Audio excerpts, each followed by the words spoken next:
Azim from the Emirates. Sheikh, Assalamu alaikum. Assalamu alaikum. Is the name correct? Yeah, Azam, correct. Yes, yes, friend. Brother, how are you? I'm fine, Jazakallah khair.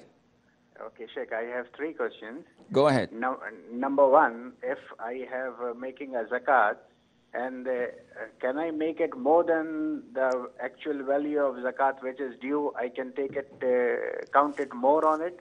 Okay. Number 2 is in sunnat or nafil salah, I can do sajdah sahu is applicable if I do any mistake. Okay. Okay.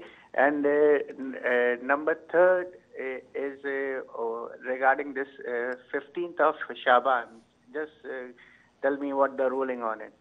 Which is already gone. Which is already gone, yes. Okay, I will answer you, inshallah. Okay, okay. Barakallah fiqh. Brother Azim from the Emirates had 3 questions. The first one, let us assume that the wealth I have, I must give zakat today for that, 2.5%, and my zakat is valued at 1,000 dirham.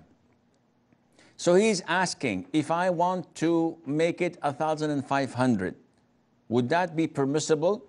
The answer is yes, as long as there is benefit for the poor in such an action. Definitely you can do that, and you can pay 100,000 if you wish. See, the zakat is 1,000. It did not change. So no one would say, I paid 1,500 dirham as zakat. No. The zakat is 1,000. The percentage is a quarter of a tenth, which is 1 in every 40, 2.5%. So therefore, you have no problem in paying the zakat and adding as much as you wish to that, insha'Allah.